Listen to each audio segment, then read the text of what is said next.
E aí pessoal, beleza? Tudo bem com vocês? Bem-vindos aqui de volta ao canal do Cablan. Eu sou o professor Cablan e nessa videoaula vamos fazer aqui a situação de aprendizagem 6 do Currículo em Ação, volume 1, sétimo ano aí. Atividade 1, um pouco de história. Há cerca de 2000 anos antes de Cristo, os egípcios criaram um dos primeiros sistemas de medida padrão, chamado de cúbito. A medida de um cúbito era a medida do braço do faraó até a ponta do seu dedo médio. A unidade de medida servia para medir comprimentos, alturas e cálculos de área. Outras unidades de medida surgiram no decorrer da história, vindas de partes do corpo humano, como polegadas e pés.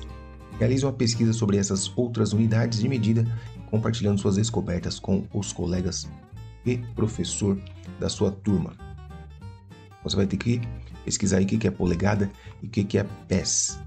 De preferência, tenta relacionar com centímetros aí para verificar quantos centímetros equivalem a uma polegada, por exemplo. Explorando medidas. A professora de matemática organizou uma gincana para as turmas do sétimo ano A e B. Entre as várias atividades propostas, solicitou que os alunos determinassem a largura e o comprimento aproximado da carteira escolar utilizando os seguintes objetos: caneta, lápis, borracha. Meça esses objetos e anote o comprimento de cada um no seu caderno. Bom, então aí vai depender do comprimento dos seus lápis, sua borracha, sua caneta, entende? Isso aqui é pessoal, cada um mede os seus lápis aí e anota as medidas aí. Compare as medidas com o do seu colega, o que vocês concluíram? Concluímos que foram várias medidas, né? Não teve, como eu posso dizer, de acordo com o modelo da caneta, vai ter uma medida diferente aí dos comprimentos, então não são iguais, não é padrão. O comprimento de uma caneta e de um lápis, de uma borracha não é padrão. Agora é o momento de verificar os resultados obtidos pela turma. Todos chegaram ao mesmo resultado? Claro que não. Por quê? Porque não tem um padrão definido para tamanho de caneta, de lápis e de borracha. Se utilizar seu palmo para medir a carteira escolar, obterá o mesmo valor dos colegas da turma? Faça a medição, compare com os resultados da turma e registre suas conclusões. Outro exemplo de medida que não é padronizado. Olha o palmo da minha mão. A palma da minha mão não tem o mesmo tamanho que a sua e a sua não tem o mesmo tamanho que a do seu colega. Então não é um padrão confiável aí. Existe algum objeto mais adequado para medir uma carteira escolar? Sim. Qual? O clássico, a régua.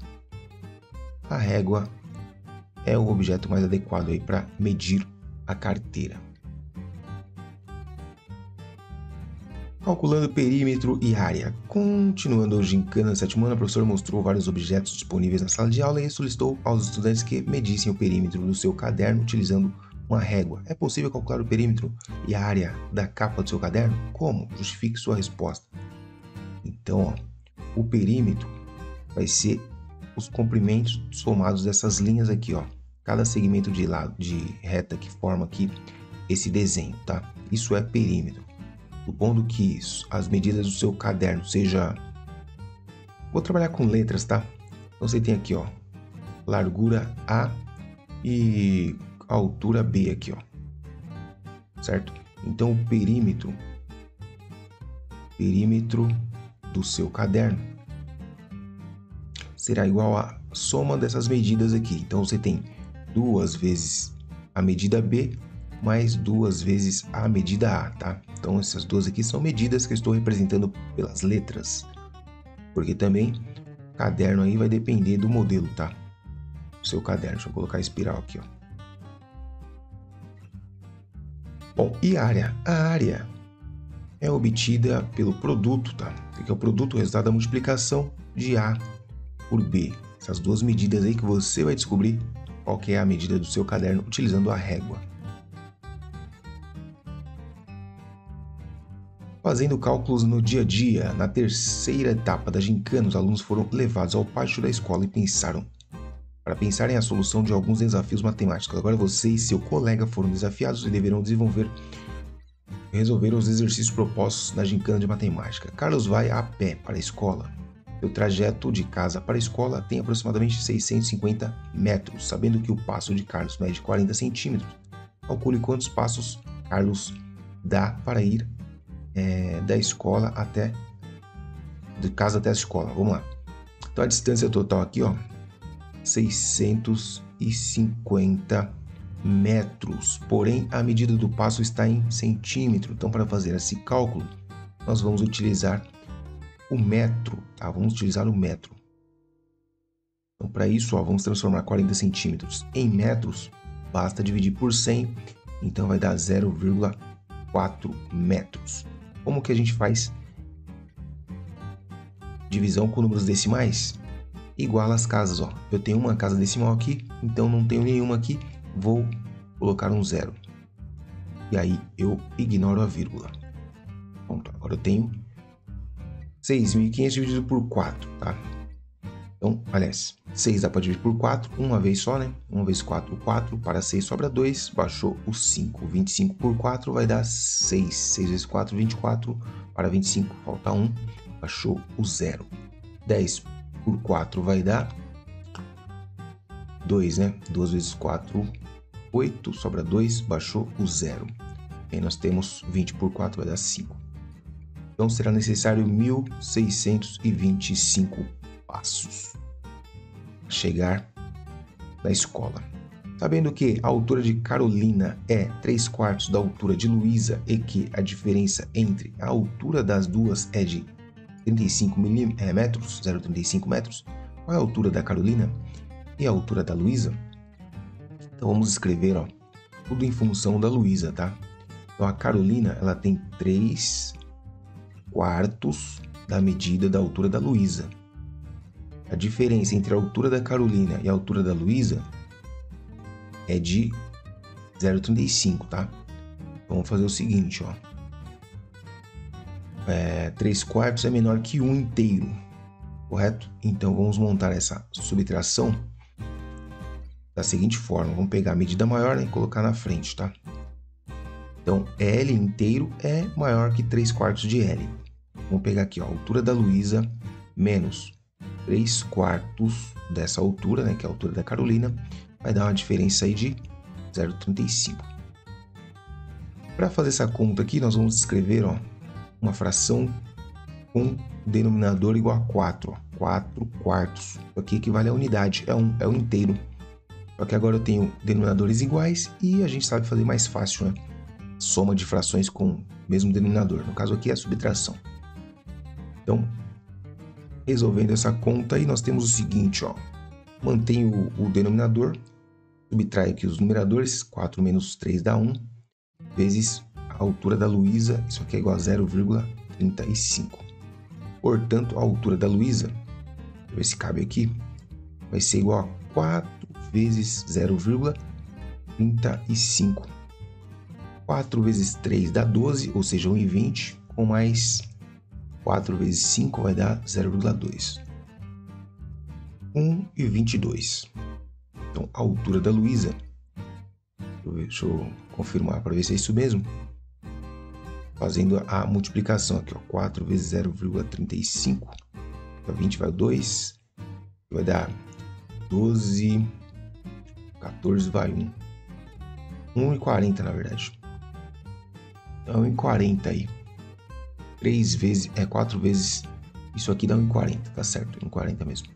E 2 vezes dá 70, né? Então, 4 vezes dá 1,40.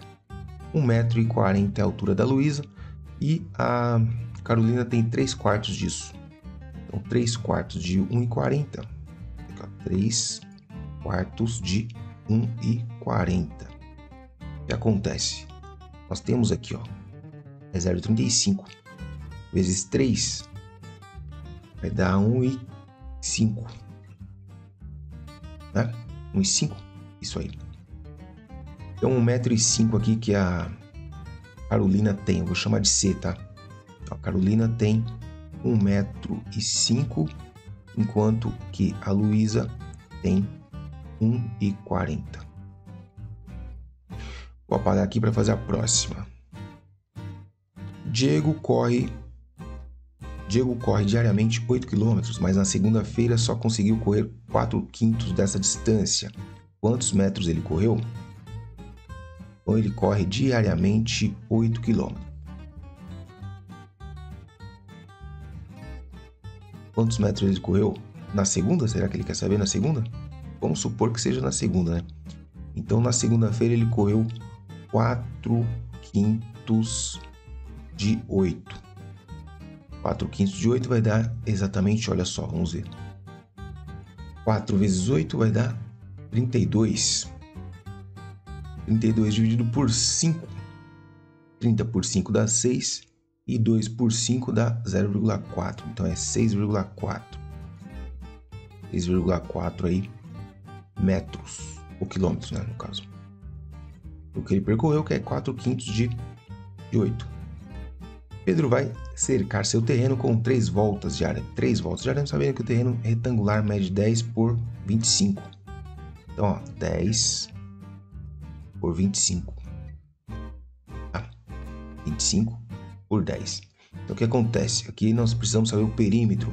Então, o perímetro é, a gente viu na primeira parte lá, é a soma de todos os lados, tá? Então, assim, 25 mais 25 dá 50, com mais 10 mais 10 que dá 20, então 70 metros de perímetro.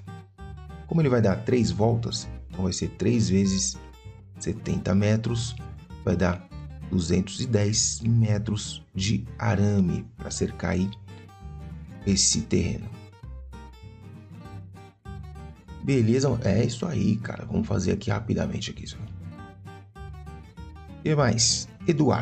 Eduardo e Henrique resolveram disputar uma corrida em torno da praça do bairro. Os dois saíram do ponto de largada. Henrique partiu no sentido do ponto A, passando pelo ponto B até a chegada. Eduardo partiu no sentido do ponto D, passando pelo C até o ponto de chegada. Quem fez o percurso mais curto, quantos metros a menos?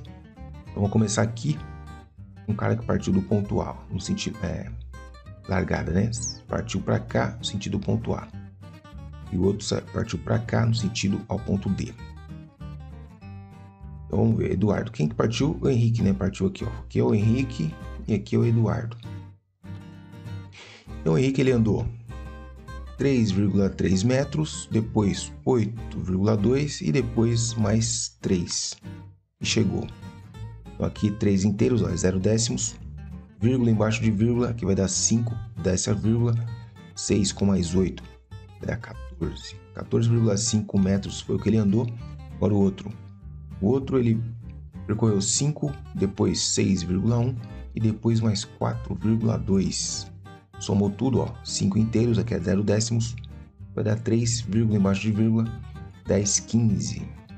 Então nós temos a diferença aí, ó, 15,3 menos 14,5, vírgula embaixo de vírgula, 13 não dá, pediu emprestado, ficou 14, 13 tira 5, fica 8, vírgula embaixo de vírgula, aqui ficou 0, aqui ficou 0. Então é 80 centímetros, ou 0,8 metros é a diferença aí de distância que eles percorreram. Um depósito de materiais de construção ensaca areia em embalagens de 2 tamanhos. O de 15 kg custa R$ 2,00 e o de 40 kg custa R$ 5,00. Para fazer o acabamento do seu banheiro, do meu banheiro, vou precisar de 150 kg. Quantos sacos de areia de cada tamanho devo comprar, pagando o menor valor possível? 4,6. Vamos fazer aqui o menor valor possível, 150, ó. Com 150 eu consigo escrever como sendo 10 vezes 15. Nesse caso eu vou gastar, se eu fizer desse jeito, vou gastar R$20, né? E 15 custa R$2 cada um. R$20. Outro jeito de escrever 150 quilos vai ser da seguinte forma. Vou pegar aqui 150, deixa eu ver, 80 com mais 30, não dá, né? 3 vezes 40 vai dar 120, né? Com mais 2 vezes 15. Vamos ver como é que faz aqui. Desse jeito aqui, nós vamos gastar o seguinte: 3 vezes 40, cada saco de 40 é R$5, então vai dar R$15 mais R$4, que deu R$19. Então, se eu comprar desse jeito, eu vou gastar R$19. Deixa eu ver se tem outra forma de fazer aqui. Chegar nos 150, acho que não tem, né? 90 com mais... não dá. 90 com mais 60. Pera aí, acho que dá sim. 150. Nós temos 90 com mais 60. Não... É tudo múltiplo de 15, né? 90 com mais 60. Deixa eu ver aqui. 90 eu tenho 90 com mais 60. Então aqui dá para fazer. É tudo 15, né? 10 vezes. Não tem como não, deixar quieto. 40 com mais 50. Ah, não dá. 110. Bom, não tem outro jeito, né? Então tem que comprar aqui, ó, 3 de 40, ou seja, 3 sacos de 40 quilos com mais 2 sacos de 15 quilos, beleza? Você economiza aí R$1. Durante a prática de natação, os atletas têm um gasto calórico de 7 kg por minuto. Natália treina 2 horas diárias e descansa no domingo. Quantos quilogramas ela gasta por semana? Então a semana tem 7 dias, só que ela só malha 6 dias, né? Descansa no domingo. 2 horas por dia. Cada hora nós temos 60 minutos. E ela então gasta 7 quilocalorias. Célula, né? Diantarendo, célula, calorias, quilocalorias. Vou só fazer essa multiplicação e vai dar quanto, ó? 6 vezes 6 dá... Deixa eu ver se tem um jeito mais fácil de fazer essa conta aqui, ó. 12 vezes 6... 12 vezes 6, 72. 720 vezes 7, né? Então, vamos fazer essa conta aqui, bem. 12 vezes 60. Baixo 0, 12 vezes 6, 12, vai 1, 6, 7, 720. 720 vezes 7. 0, 14, vai 1. 7 vezes 7, 49, 50. 5.040 calorias. 5.040 calorias. Quilocalorias. Quilocal. É isso, vamos voltar aí para testar o seu conhecimento no próximo vídeo. Aí, tamo junto, é nóis, até o próximo.